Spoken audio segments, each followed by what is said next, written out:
One Zambia, one nation. Welcome to the main news to present. My name is Henry Himonde and my sign language interpreter is John Chulu. Let's take a look at the top stories in our news.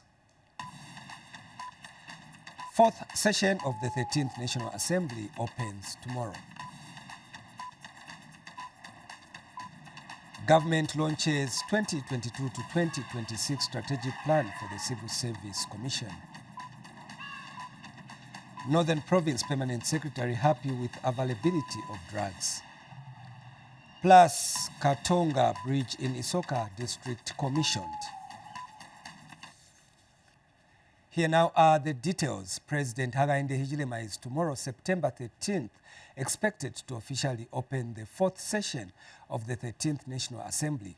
National Assembly Senior Media Liaison Officer Shamba Mzungu told Zanis that President Hichilema is expected to talk about the introduction of sector budget analysis by the National Assembly, among other key highlights.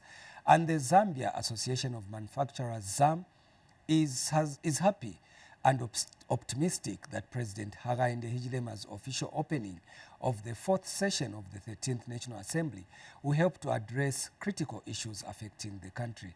Sunday Walia now gives us the details. President Hakainde Hichilema is tomorrow expected to officially open the fourth session of the 13th National Assembly. National Assembly Senior Media Liaison Officer Shamba Mzungu told Zanis in an interview some of the highlights that the president is expected to talk about around the introduction of sector budget analysis by the National Assembly. We would like to inform members of the public that the fourth session of the 13th National Assembly will be officially opened on the 13th of September 2024 by the Republican President, His Excellency Hakainde Hichilema. During the ceremony, the President, as usual, as per tradition, is expected also to deliver his address to the House.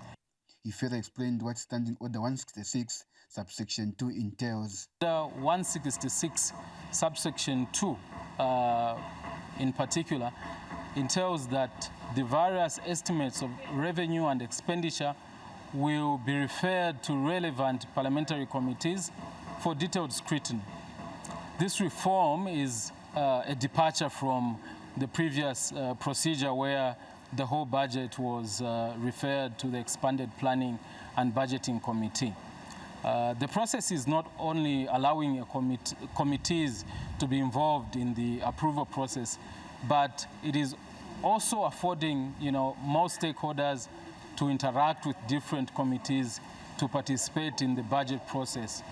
It is anticipated with this reform that key civil society organizations and other stakeholders will be able to provide critical information on the budget of ministries of their interest. So this reform by the National Assembly is a progressive reform which will broaden the consultative process and involve as many stakeholders as possible in the budget process. And the Zambia Association of Manufacturers, ZAM, has expressed optimism that President Hichilema's official opening of the fourth session of the 13th National Assembly will help to address critical issues affecting the country, such as the energy deficit.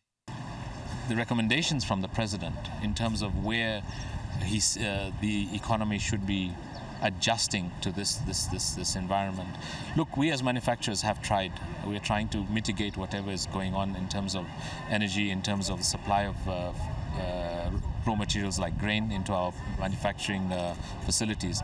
But I think government, of course, is under a lot of pressure to try and also mitigate the impact of this drought. So more importantly, I think, is an understanding of the direction that might be taken in the next 5 to 6 months, especially to mitigate this issue. Sunday for Zanis in Lusaka. And Vice President Mtalena Lumango says illicit alcohol consumption is a national challenge that requires concerted efforts from various stakeholders. Mrs. Nalumango says government is concerned with consumption of illicit alcohol, which has a significant threat to people's health and productivity. She was speaking during the official launch of the Coalition Against Illicit Alcohol, Zambia in Lusaka. today.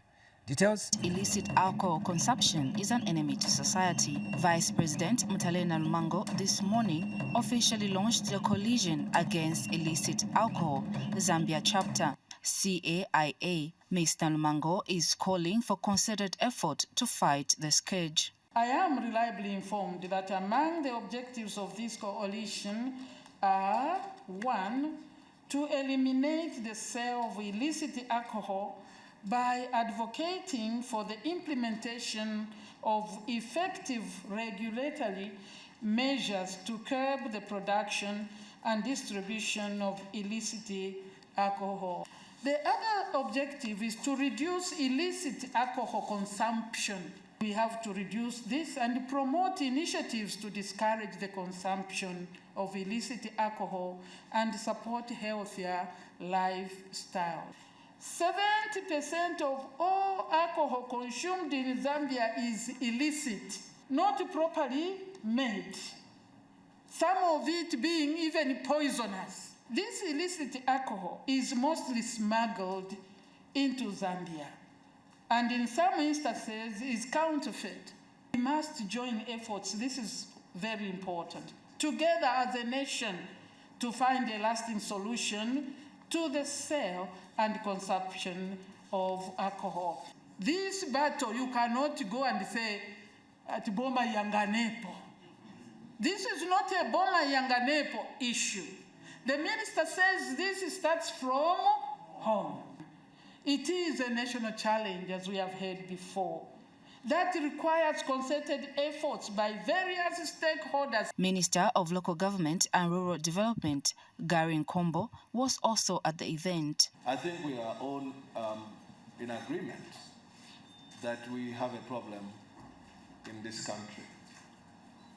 We are also in agreement that we have sufficient laws that can cure this problem.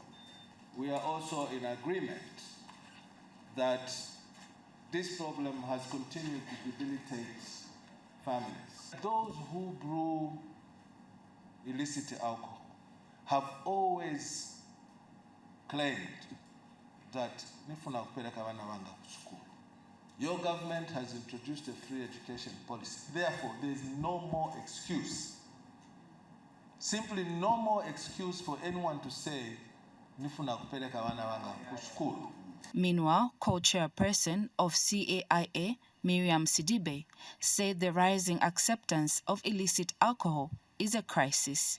The rising acceptance of illicit alcohol is not just a problem, it's a crisis. Today, over 60% of adolescents in Zambia have tried illicit alcohol before they turn 17. The normalization of harmful consumption is an urgent threat to our nation's future, impacting the health, social fabric, and economic growth of Zambia. Shilika Chabalengula for Zanis in Lusaka.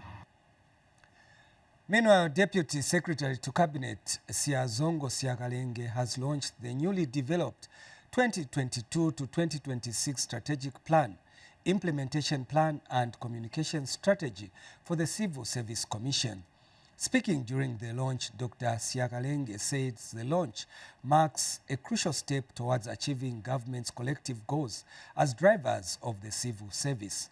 Muna Chibende has more in this report. The Civil Service Commission has launched the newly developed 2022 to 2026 Strategic Plan, Implementation Plan and Communication Strategy, whose objectives include improving human resource management in civil service, improving work culture in civil service, and enhanced stakeholder engagement, among others. Deputy Secretary to Cabinet, Finance and Economic Development was the guest of honor and launched the strategic documents. The launch of the strategic documents, namely the 2022-2026 Strategic Plan, the Communication Strategy for the service that we are witnessing today, marks a crucial step towards achieving our collective goals as drivers of the public service. This is in line with the ambition to put in place by the new Dawn government strategies and action plans to transform the public service so that it can manage affairs of the public service efficiently and professionally in order to achieve sustainable growth, eliminate poverty, and address inequalities among our citizens. And Civil Service Commission Chairperson highlighted the importance of the launch strategic documents. This just goes to emphasize that the launch of our strategic plan, implementation plan, and the communication strategy we are witnessing today gives us a huge leap into a strategic direction to deliver on our mandate in a systematic, methodical, and deliberate manner, as re-echoed by our Republican President, Mr. Hakainde Hichilema. Meanwhile, Civil Service Commission Secretary gave an overview of the commission. To come up with these three documents took a lot of time, efforts, and engagement with stakeholders. And we are grateful to Cabinet Office and through Cabinet Office MDD for the support that we were given from the beginning to where we are today. Management for Zanis in Lusaka.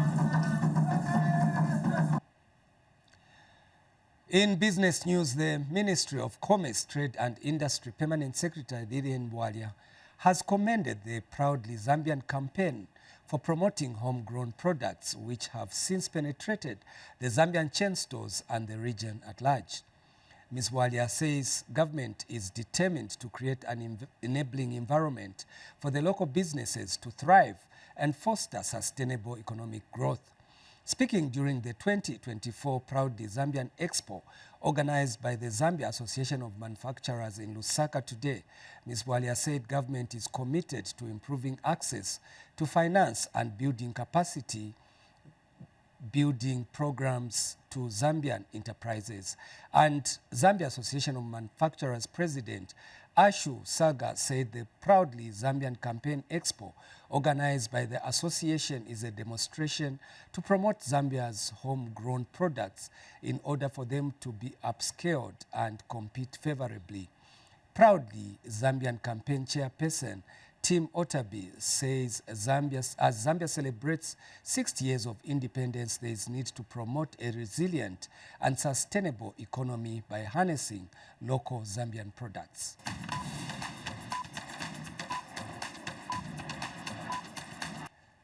Also in the news, the Zambia Revenue Authority ZRA has celebrated its annual Taxpayers Day, recognizing and rewarding individuals and businesses that have demonstrated exceptional compliance with tax regulations.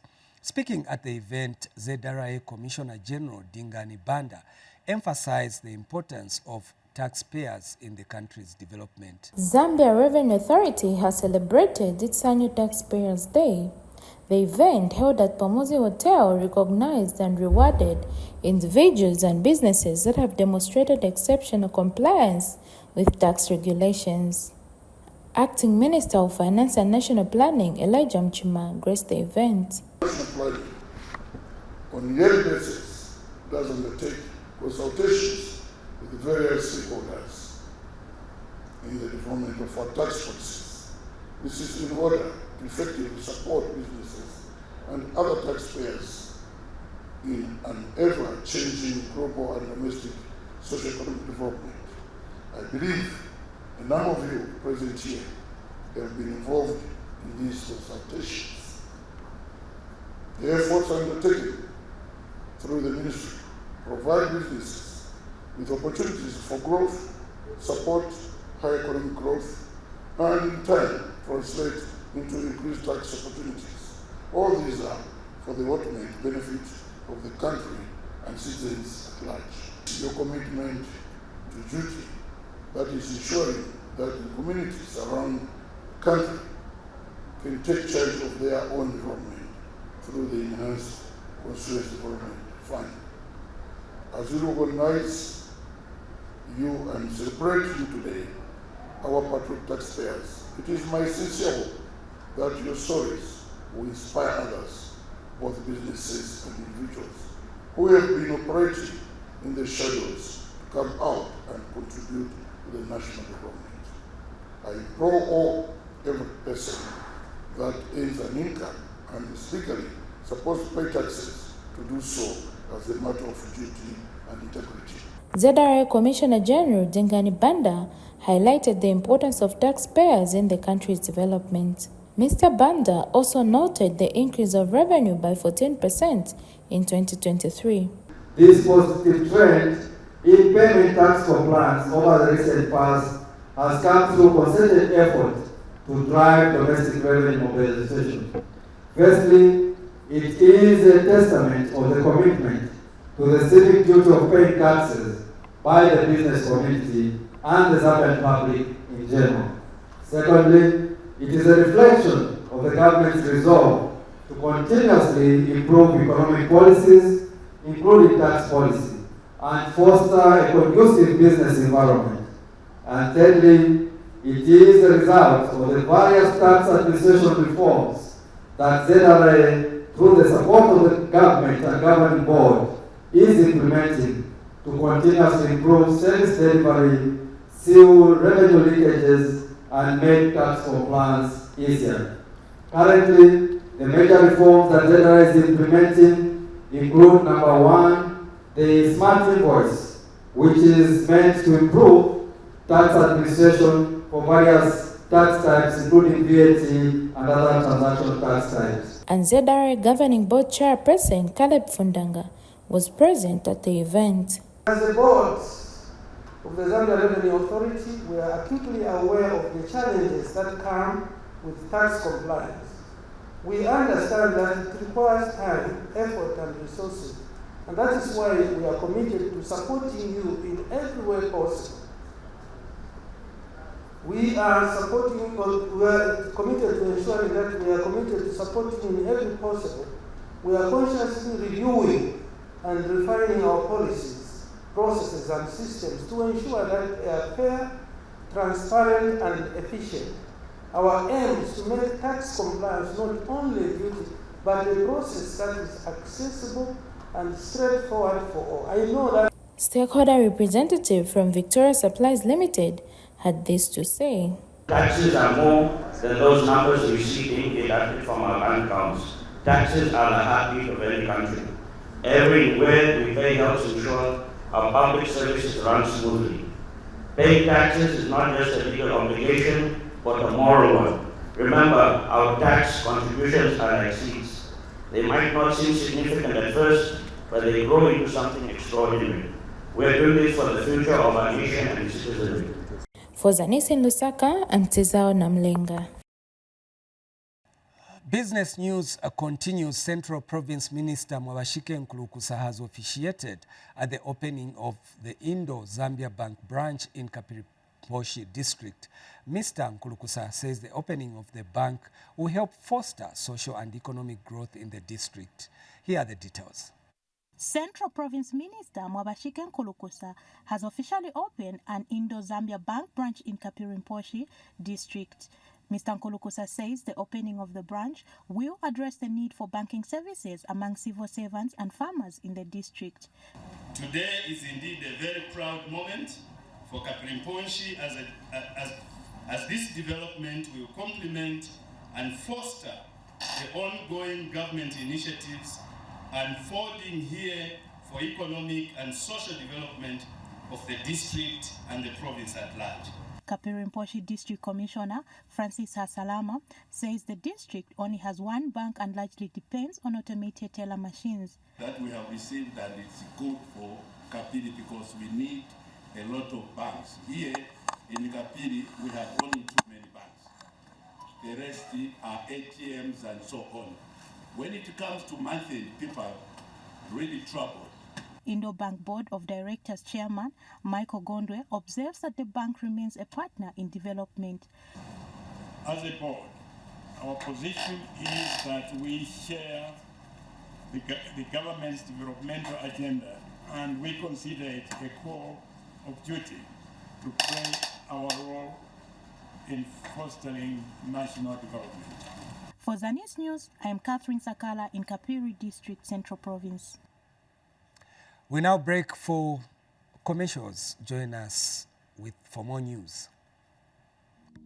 The Issue is a program that looks at topical issues happening in the country. Watch The Issue every Friday at 19:30 hours, only on Zanis TV, Channel 6 DTT and Channel 458 DTH on Topsatr. Don't miss. Now, some of the social cash transfer program in Lun District have called on government to revert from the current electronic payment of funds to the old system. Patrick Kawe, a community welfare assistant committee member, says most beneficiaries, especially the elderly, have challenges using mobile phones to access their funds.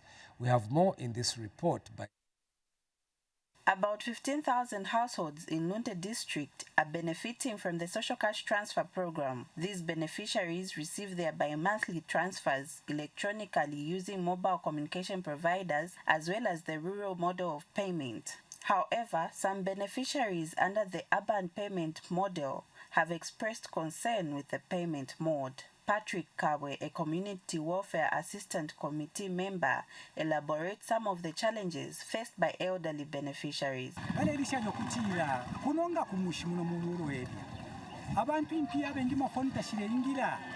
So bale ilishanyo kutila ichwa mba cha kutila bale ifo obuteko lwabo ishefe kuminwe kuli abakalamba ngashaingira akamwishukuru kabula kali shwa pin code kaya pa booth kafunya shilingi alamba bana kulumba bakepisha mwenga wemwe atashingile akati mama hao tashingile ndalamba kashina kaya afumya kashinga basiwa kuno kwashwala kapira ema challenges tulepokelela kashi tulamba kubuteko kutila chingawamisha abafyasha bachikuli abashishi benangu chino kuma kupalubalwa amafoni kwena baba boy shefi kuminwe kwene fo tulelomba. Meanwhile, Lun District Social Welfare Officer Blessing Musopelo had this to say over the matter. We've observed some challenges in terms of the urban payment model. Some payment service providers are overcharging our beneficiaries, whereas others don't have liquidity, so beneficiaries are having a tough time to access the funds. Then the other challenge is poor internet connectivity in most of our communities. Another challenge is that some beneficiaries do not have mobile handsets, so they don't get to know when they receive the notification alerts that the funds are in their account. But the office is on the ground to always ensure that we help them to access these funds and make it available to them. To make efforts to continue with the sensitization and just ensure that these challenges are overcome. We're also engaging the various service providers, especially relating to the withdrawal charges, which government has already paid for in advance, as well as the improvement on the liquidity part. Reporting for Zanis, Sylvia Zulu in Lun District. Government has flagged off the second phase of the Disaster Management and Mitigation Unit relief maize distribution in Sinazongwe District. The district has received 8,900 by 50 kilogram bags of white maize, which will be distributed to drought-affected households. Pride Walia now gives us more. Government has flagged off the second phase distribution of 8,680 by 50 kg bags of white maize to drought-affected households under Food for Work and to the vulnerable in Sinazongwe District.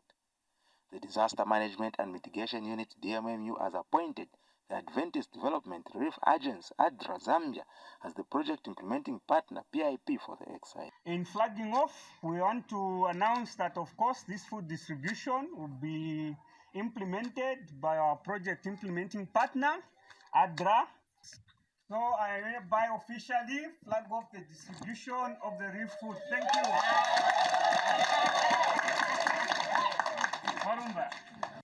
The project implementing partner has commenced the second phase of the distribution of the maize.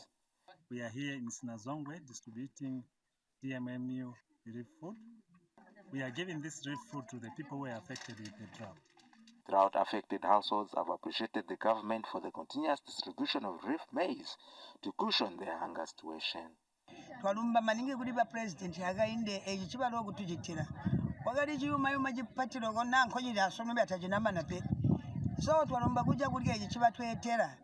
The government has been implementing the emergency drought response programs to address hunger brought about by the drought experienced during the 2024 season. Pride Warrior, Zanis, in Zongo District, Southern Province. We now take another break. Join us on the other side for more stories. Stay tuned. Woman Thou Art is a program that offers counsel to the female folk, sharing real-life experiences and providing guidance to the women and young girls on necessary steps and conducts that will help shape and nurture a sober society.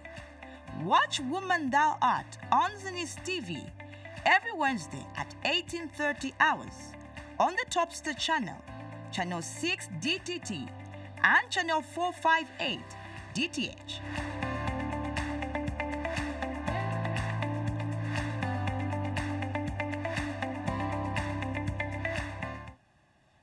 We continue with the news. A non-profit organization, Water for Water, Acting Managing Director Tumba Mpango says the organization will continue to collaborate with government line ministries in combating effects of climate change.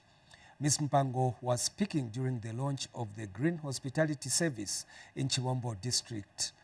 Kasweka Sakaimbo has the rest of the story. Zambia produces an estimated 80,000 metric tons of plastic waste. That 90% of it ends up contaminating the environment. This is why Water for Water has launched the Green Hospitality Service, a service that encourages the consumption of filtered water by making the switch from plastic to glass bottles with the aim of reducing reliance on plastic bottles. The launch of the Water for Water Green Hospitality Service is particularly key for ensuring the sustainability of our program work in Zambia. Through partnerships with a wide range of economic actors in the region, we take a holistic approach to development, involving various stakeholders and capacities to ensure impact in communities and our environment. Water for Water is committed to supporting the government of the Republic of Zambia to provide clean, and Water for Water Manager for Sustainability Services and Innovation, Sekai Fundafunda, stressed the significance of a shared responsibility to protect the environment through the service. This journey has now come full circle for us with the expansion of our hospitality service into the Zambian market. Today, we are excited to introduce to you Water for Water Green Hospitality. This service allows hospitality establishments to forego PET bottled water in favor of Water for Water branded reusable glass bottles that are filled with locally filtered high quality, and I stress high quality, water. A portion of the revenues from these sales support the work that we do in the wash sector and our climate-focused activities across Zambia. Meanwhile, one of the principal Green Hospitality Service partner, Chaminuka Director Stelios Sadanis, expressed concern on the effects of the continued use of plastic bottles. And it's through partnerships like these that we can build a brighter, greener future for Zambia. Today's event is a celebration of collaboration, innovation, and our shared vision for a more sustainable and equitable world. Kasweka Sakaimbo reporting, Zanis, Lusaka. Muchinga Province Permanent Secretary Henry Mukungule has commissioned the Katonga Box Culvert Bridge in Isoka District. The bridge was constructed at a cost of 500,000 kwacha using the Constituency Development Fund, CDF. We have details in the following report. Isoka District hits another significant milestone for the local community as the Katonga Box Culvert Bridge, valued at over 500,000, has been officially commissioned. This much-anticipated infrastructure project, financed using CDF, promises to transform daily lives of residents by improving accessibility and safety. Muchinga Province Permanent Secretary Henry Mukungule commissioned the completed project. Commissioned Katonga Culvert Bridge, which was constructed using Constituency Development Fund at a cost of 507,778 kwacha by a local contractor. This project we are commissioning today marks another CDF success story here in Isoka, demonstrating government's commitment to improving infrastructure and the lives of our people. The completion of this bridge will greatly improve accessibility and safety for the community. Local contractor Wisdom Siwila, who oversaw the bridge's construction, expressed his gratitude for the opportunity. Execute the works here. I found here it was really a death trap. What to lose the life here. So it's really something to appreciate to the government. Local contractor is really a rare opportunity that was considered through the CDF. Indeed, the CDF is a game changer. It transformed lives, and part of it, the road infrastructure and the bridge which I was constructing. While residents also voiced their relief and appreciation. President Mwanawasa pantobana bari fotano mseboyi dipanshi amenshi yale chupa sana yale flata yonse yamanda to nambeli ba treta sha kuri bayo mpi ba kansela ila kuri ba president bi treta sha sana ubuteko butwadi apana tumfafie bwino kutuamisha bridge bantu bridge ya chita challenge myaka hii sana kana wamye bale chitafuma chaneti kuno kubabika potuma ko na ngutongo kutubili amenshi ya sende so apanomba na chiwame system babikirepo abatete amenshi ya sende apanomba na ikosa kai nabakulira mabwe moja so tuleta shafi. And finally, the Catholic Relief Services through the Mai na Mwana Project 2 has donated 6 modified tricycle ambulances in Lusangazi District to help in ferrying expectant mothers to health facilities.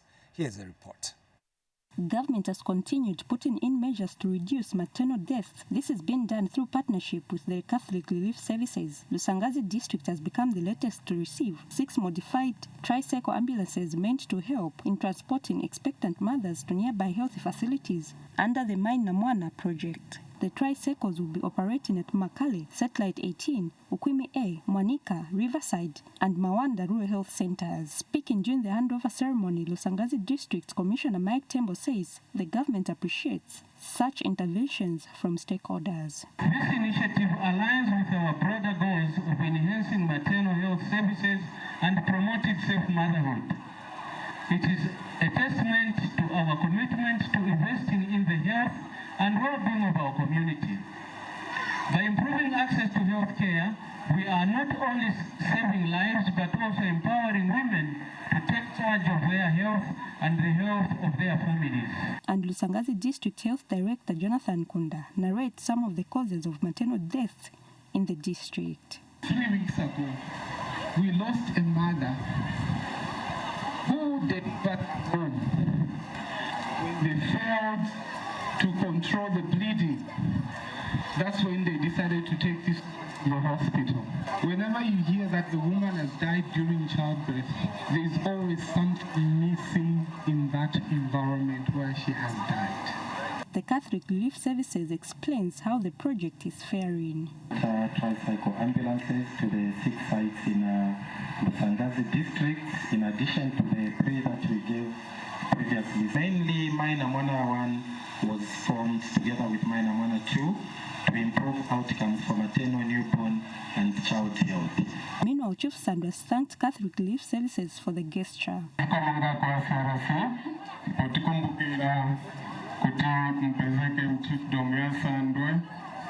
Lusangazi District as a whole.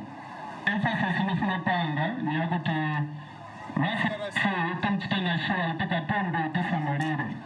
The district has 23 health facilities but has no hospital. Helen Chisha for Zanis in Lusangazi District of Eastern Province.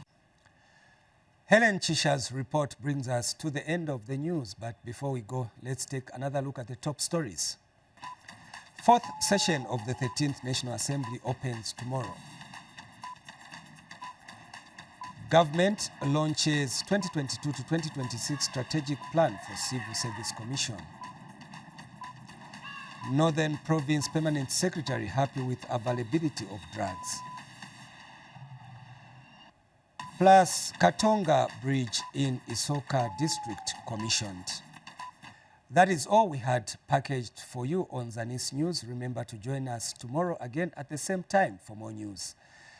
On behalf of the entire news production crew, as well as my sign language interpreter, John Chulu, my name is Henry Himonde. Goodbye.